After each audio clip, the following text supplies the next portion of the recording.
First of all, I'd like to thank Georgetown for allowing us to come down and play against a program with a lot of tradition and history. And you have a lot of respect for Coach Cooley and his staff and the things that they're going to do here and they're doing here at Georgetown. And I thought our guys, coming into the game being a little bit shorthanded with some of the injuries we've sustained here lately, I thought our guys battled for 40 minutes. And I always tell our guys, in games like this, put us in a position at the under 4 timeout, and let's let the chips fall where they may. And at the under 4 timeout, I think it was a 6 or 8 point game. And when it's a couple possessions like that, now the execution has to kick in. Unfortunately, you lose a guy, to an injury, and then one of our guys, our key players, fouls out. And in those situations, that's where things got to tighten up a little bit. And give Georgetown credit down the stretch. They pressured us a little bit, and some turnovers led to some untimely and ones or some untimely layups, and they got some momentum rolling downhill. But I thought our first half, aside from digging ourselves a bad hole, I thought we responded, and to come back and take the lead with 10 minutes to go in the game, certainly something to build on. And so much of the game of college basketball, progress is measured in wins, but there's some things and losses that you can take from it. I'm pleased with. For 40 minutes, I thought we competed, followed the game plan. We out-rebounded them, and we've been challenging our guys to be able to do those things over the course of 40 minutes. But college basketball, you don't have a whole week to wallow in your miseries. You got a couple days to go back, figure some things out, and then get ready to compete again. But great opportunity for us to come in and play against such a storied program and have a lot of respect for Coach Cooley and his staff and what they're going to be able to do here.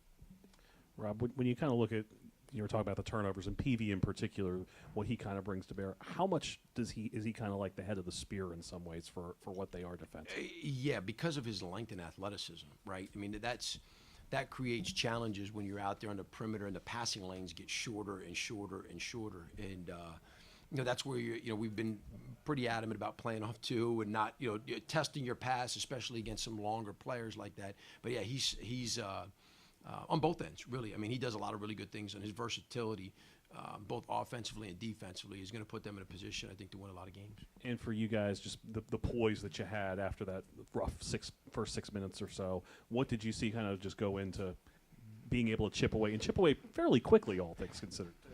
Well, the unfortunate thing, 6 games into the season, we have demonstrated a unique ability to dig ourselves a deep hole and find a way to get back out of it. I told our guys, leave the shovels at home. Stop digging holes. Let's try to go into these games and at least give ourselves a chance after the first media.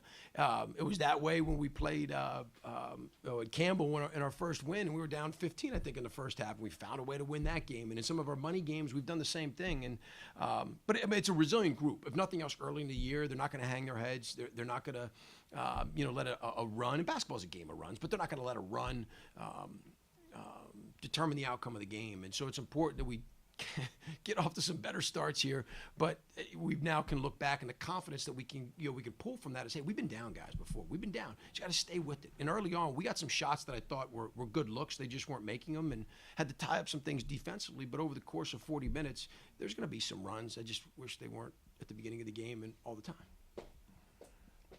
Did you change anything with your actions that started popping Rosenberger so open? Because he did have very, very clean looks for that stretch where it seemed like he got on and got some confidence. I think the big thing for us was we were able to get stops. Right, we weren't taking the ball out of the bottom of the net, and so the matchups may be a little bit disjointed for them.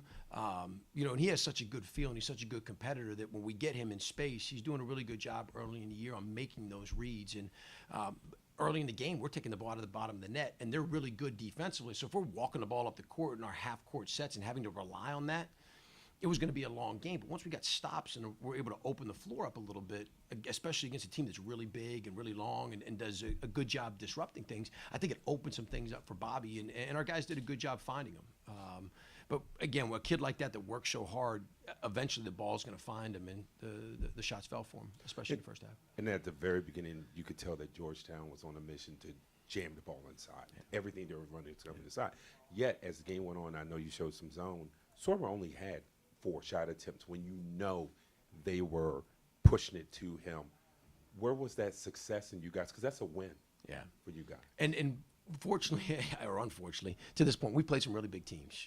Dayton, Penn State, Clemson, they've got some monsters just like Georgetown. So our guys are used to playing against bigger players. And part of the game plan was, let's make his life tough, because to this point, as a freshman, he's so skilled. I mean, his ability to impact the game on both ends, offensively and defensively, and rebound it. I mean, he's a special talent, and we knew it was going to take all 5 guys. We couldn't just have one guy down there wrestling with them, because we're going to lose that. But the focus and the game plan of our guys to be able to take them out of that was, like the rebounding was a victory, and that's what I mean. There's going to be some progress that we're going to see out of this, and now it's about sustaining those habits over the course of the next couple of games as we work towards our identity in January and February. And you talked about sustaining. How do you sustain that into the conference season? Because that's what these games are for.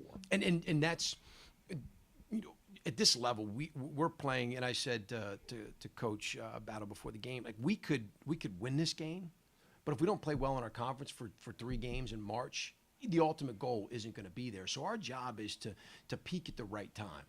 Listen, we suit up and we want to win every game, but we also have to have a perspective that we're getting ready for January, February, and March. Everybody in the country is, but for us in our league, it's a 1-bid league.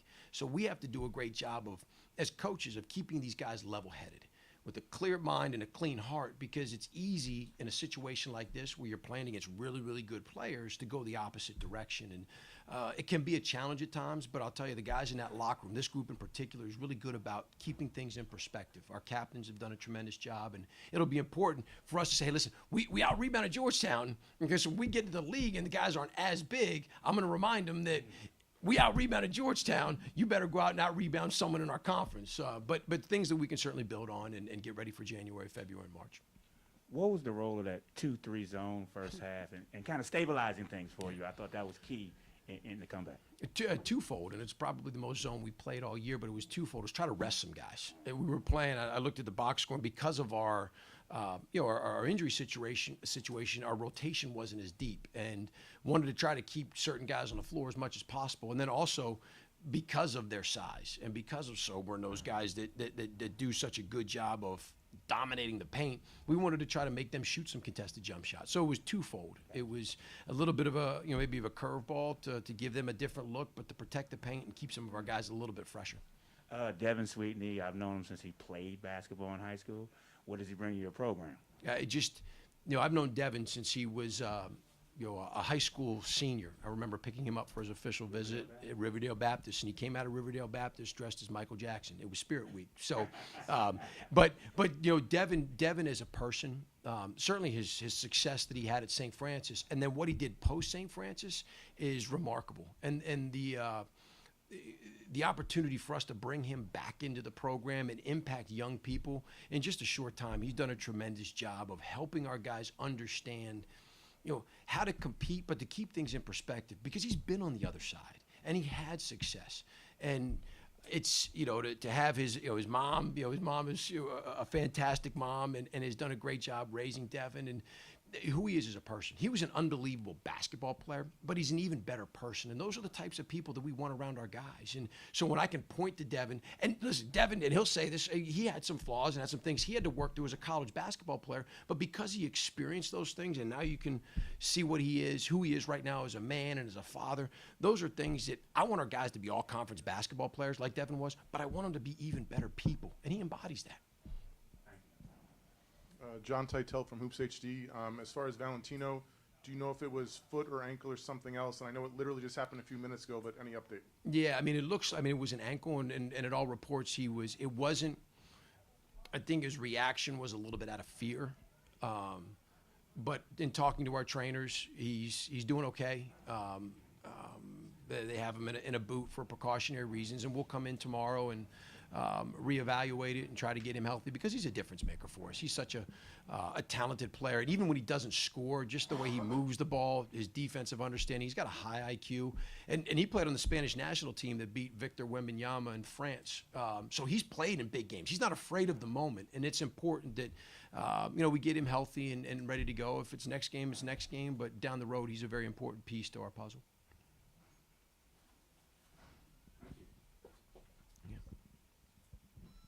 Coach, I wanted to ask about Riley Parker. He had 20 points, 4 of 9 shooting. He was averaging 5 points a game before this. Is this the type of offensive impact you expect from him, and maybe a game you remind him about moving forward? Yeah, and he played really well in our last game. And I think, so many times kids value or put their value on how many points they score, okay? But when we looked at our first 4 games, he led us in defensive rebounding. He led us in assists. And I met with him the other day, and if I could pick one thing that I thought he would do really, really well out of the gate, it was shoot the ball. And if I could pick one thing that I thought he might have to work on, was rebounding. And it was the flip. He was rebounding really well for us, and he wasn't shooting the basketball. But he works so hard at his game. He's one of those kids that, he shows up to practice. One of our captains does a great job in practice, weight room, classroom. But then he does a little bit extra. And so when you have a captain like that who pushes the envelope with the work ethic, success is going to happen eventually. And in our schedule, too, up to this point, he's played against some really, really good, and tonight's no different, but some really, really good guards and some teams that pressure and are going to try to take us out of what we do. And but to see him have a game like this, he can look back, like you said, and say, hey, listen, this is a confidence builder. Now it's, okay, building on one game and making sure that we continue this, because we're going to need him to be productive for us as we move forward.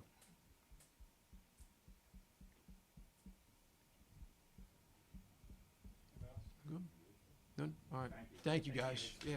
Happy Thanksgiving. Did y'all tandem that 2-3 in the first half? I thought I saw your guards coming to meet the No, I think it was just their offense. It was, I think the way they were running their offense. I mean, we tried that. I just didn't like the way our guys responded to it. But yeah. Thank you. Yep, no problem.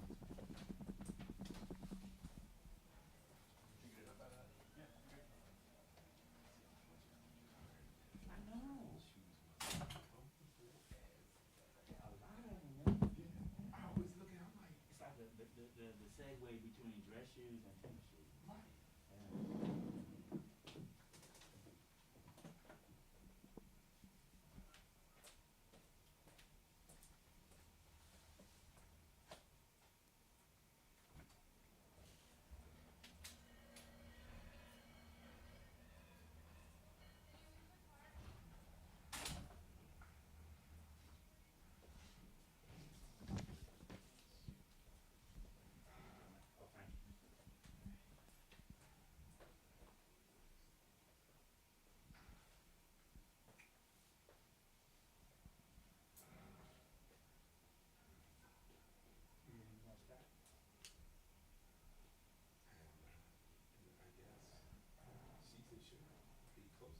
Do you go to their practices on that?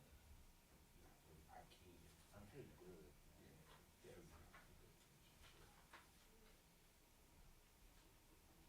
They got a sister up here. She's playing with me. They got a tracking staff, some certain arcane staff that he likes, that he values. They got her doing that. I'm trying to keep her invested, engaged. Exactly.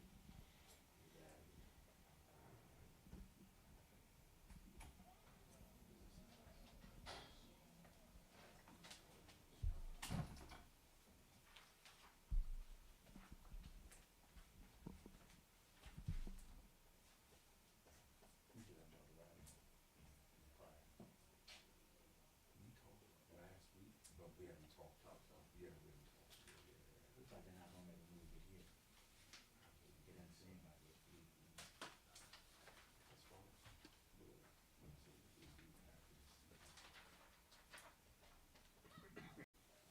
I don't know if that will kind of leave the church. Oh, you don't know. Oh, I got it. They're at it. Well, yeah, because they're Oh, at. okay. But what they do is they're using the facility that used to be Emmanuel Christian. That's the facility That's the they facility. use. Okay. Mhm. So they went out of business in Manual Christian or moved? They're still, they're just the church now. I just don't think they have the school anymore. I thought Emmanuel Christian was based out of Woodbridge. I was totally wrong. Manassas off I was 20. totally wrong. I thought it was one of them Woodbridge-y type of spots. That's where most of the kids, when I was a kid, I went to Christian school when it was still K-8. That's where most of the kids would go. Emmanuel Christian? When they left First College, it was Emmanuel Christian before First College became K-12. Was Paul the Sixth around there? Oh, yeah, but there were nobodies. Yeah, I got it. Nobody went to all the six. Ireton was good, I guess. I heard too. That's far from you. Yeah.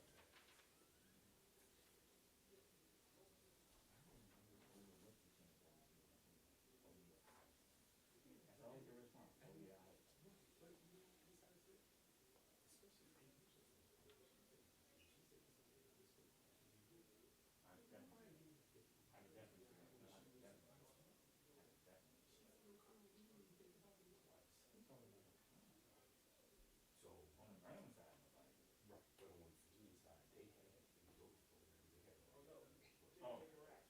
Oh yeah. They already had that one. They had a In track. fact, one of the kid that walked on at Iona that I coached, his mother played for Conley Angela Missouri. She was beautiful. Yeah. Oh yeah. Angela from Arlington. So there's one of my friends who went to she went to Ireland. Grew up on Glebe Road. What part of the world? I asked her. I don't know. Yeah, it's big difference. Not the joints over there by Arleandria. Down. Like I guess that's north of there. That's north of there. Not the Arleandria. So they were up by Marymount. Yeah, somewhere around in that direction. Well, you're up by Marymount a little bit. Or maybe in between, but not where 395. Oh yeah. Yeah, because they them high, they erased those spots all that. I know, but when you go to the sidelines, there's still rules. There's still spots. It's not as many. No. Go to South Arlington and you only see these basically what they sell for $1 million townhomes and row homes. And then you'll see those pockets of what the original Oh, I got you. homes were. I got you. So I got you. it's mismatched. I got you. But you know, go watch the mode with the rest of them there.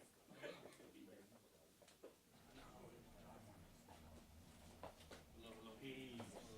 How y'all doing? All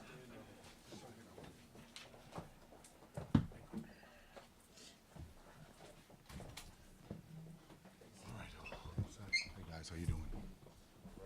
Nice to see you. Sharon set? Head coach open with a statement. Yeah. So I thought we got out to a really, really good start. Great start with our energy level. Very disappointed when we went with a substitution pattern. I didn't think we had any chemistry or rhythm. We went down twice in the game, but I thought it was our veterans that responded. In particular, I thought the game changed defensively with Micah and Jaden's energy and effort, right? I thought Thomas's early foul trouble slowed us down a little bit as far as the way we want to play, playing inside out. But the one thing I'm very proud of is how our team responded, particularly the last 8 minutes of the game. Defensively, getting multiple deflections. We shortened our rotation in the second half purposely just to try to create a little bit more chemistry on the floor. We made an in-game adjustment that I thought really changed their rhythm and their thing here. But you give them a lot of credit. They had two of their players down, and I thought they played well. They played much better than they did in some of the games that we scouted. And, it's a credit to the staff of St. Francis and their players. But ultimately, again, I saw a growth of our team as in the past, these games probably wouldn't have had the outcome. So I saw some improvement. If you dial it back a year ago, I think we're not in the same situation. And I think part of that is the maturity of the two guys that are sitting here with me. I thought they clearly were elite defensively. And I thought that changed the whole second half of the game, in particular the last 8 minutes. And to kind of build off of that, I mean, we've talked about what Micah has meant to you guys and how important it was to you to target him in the portal. But was this an indication of the maturity that he has maybe rubbing off on some other guys? I think it is. I think it is. And again, I've been blessed to be in our business for 3 decades. And I haven't coached too many players that have his skill set, especially on the defensive end. And we've been blessed to have some great defensive players. But I've also seen a growth in Jaden. I've talked to him yesterday in practice. I've talked to him today before the game. His development defensively it's almost like it's a new player. But it's something that I saw him as a freshman year when he played for that other bullshit school. And I'm pretty sure that'll make national news when I say that, but I never said the school it was. So, Jade, but besides the other school and whatnot, how do you feel like things flipped for you guys defensively in that stretch? Because it seemed like I think they had probably 8 of their 20 turnovers in the last 9 minutes or so. Us just locking in and really dialing into knowing that that's the most important side of the ball. Like Coach always tells us, he's gonna get us shots, we're gonna score, and some nights we might not score, but we always gotta hang our hat on something, and that gotta be our defense, our toughness, because it doesn't take any skill to play hard and have effort out there. So even when the ball's not going in, we still got to hang our hat on defense, and we just had to lock in and realize that was the most important thing. Peavy, do you think being able to get into your pressure early on, do you think that added to your energy and kind of got you guys going? Say it again, I'm sorry. You guys were able to get into pressure early, and I thought that added to your energy. Do you agree with that statement? Yeah, I agree with it a lot.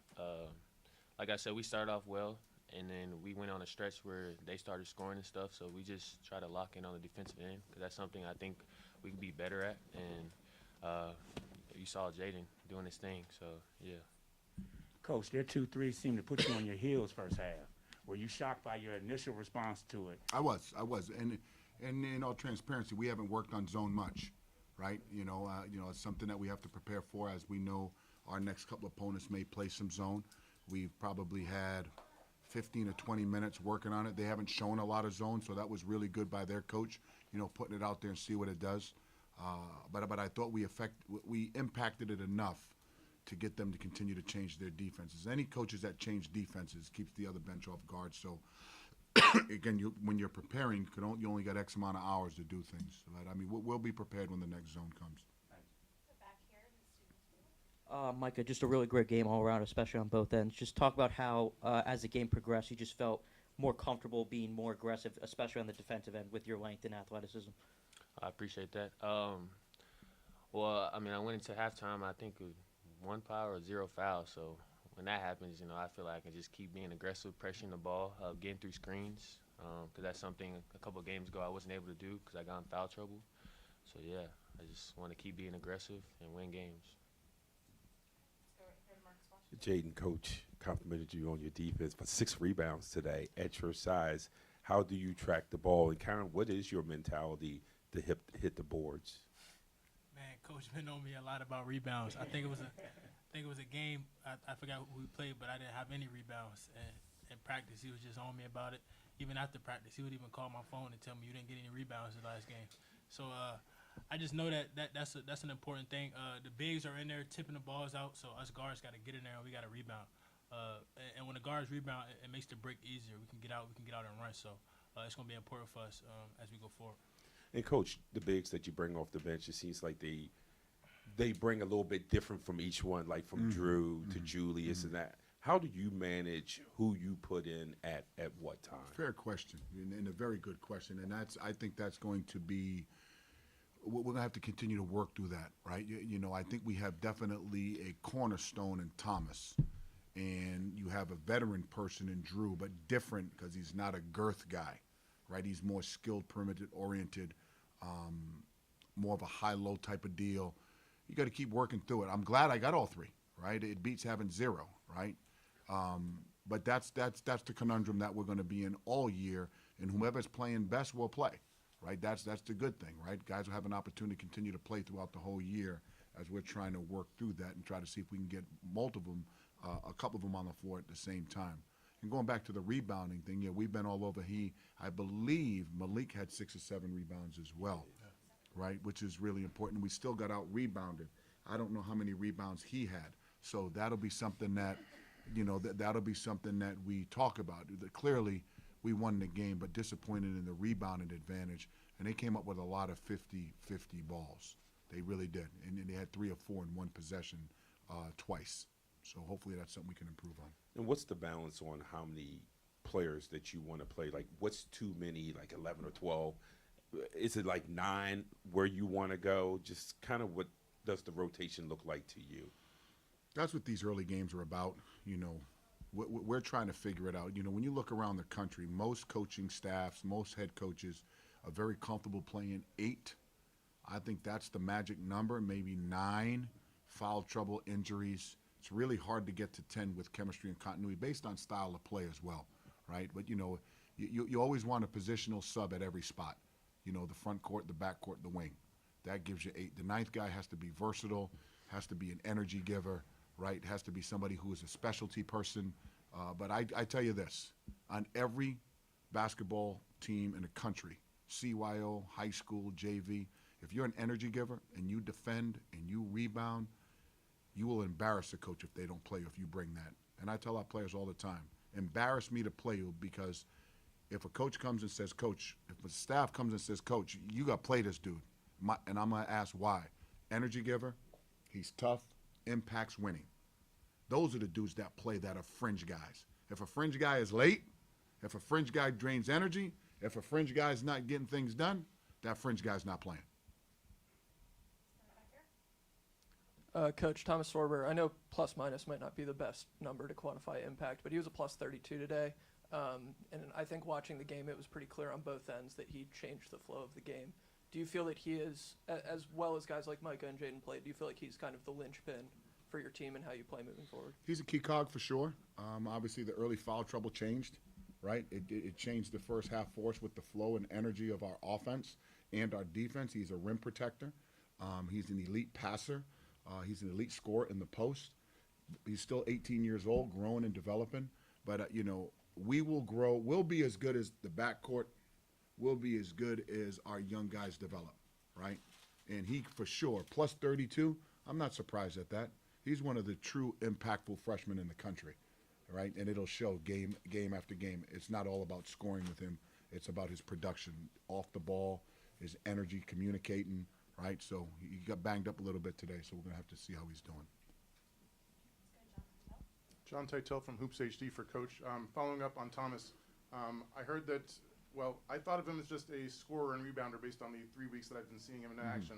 And then today, 3 steals and 4 blocks. You mentioned the rim protector. Do you think he can be this great all-around player? And how did he do it despite, I heard he lost like 15 pounds due to illness last week and he got hit in the head today? I always say this, Thomas has an it, right? And his it is infectious. His energy, his attitude, his approach. Thomas is just scratching the surface, but he has an it that will allow us to continue to build Georgetown basketball, right? We've seen it every day. We saw it in high school. Yeah, he didn't feel well all last week. He probably was about 80% today, right? We purposely didn't practice him hard the last couple of days right? Once he gets back to 100%, I'm so happy he's at Georgetown. And I'm pretty sure these two guys next to me are even more excited than I am because they get to play with him. I get to coach him. I'd rather, be giving him the ball. I would have about 30 assists if I played with him, by the way. Just putting that out there. Just putting that one out there. Mike, I know you love to talk about playing defense and how much that means to you, but you've also been unleashed offensively, and there have been some stretches. This game in Fairfield come to mind that you've had those sort of extensive spurts. What's it been like for you to kind of be able to kind of unleash that end of the floor here in the early going? It's really different. I came to this school for that reason. I trusted Coach Cooley, and he's putting trust in me, and my teammates are giving me the ball. We're sharing the ball. We had a lot of assists today, so I'm loving it here. And Ed, Jordan was able to crack that second half rotation. What did you see from him? Because that looked like, I thought, probably the most in flow that he's been for you guys this season. Challenge him at halftime, right? And again, in this world of portal recruiting, you got to see how guys perform in the game. Some of the guys didn't play much at their last schools, so I thought he was a little nervous in the first half for whatever reason. But he went out there. He's athletic. You got to let him run around. You got to let him be him. I don't think you can pigeonhole players, right? You got to put them in their strength and give them the confidence that you believe in them. And if you believe in somebody, they're going to perform, right? And no matter how hard you coach them, if there's true transparency of trust, those kids will give it up to you, right? So, and I think that's something that I'm really proud of him because I thought his energy was really, really good in those last 8 minutes. Jaden, that and one to end the half gave you guys the lead after going down 3 points. Just kind of talk about the energy boost that gave you coming into the locker room, and then obviously coming out of the second half where you guys started around a 7-8-0 run. Coach dialed me up, and I just try to deliver every time he does that. He always tells us if he dials you up, try to deliver. And I know we needed like an energy boost. They kind of got going, so we needed an energy boost going into the half. So Coach dialed me up, and I just try to deliver.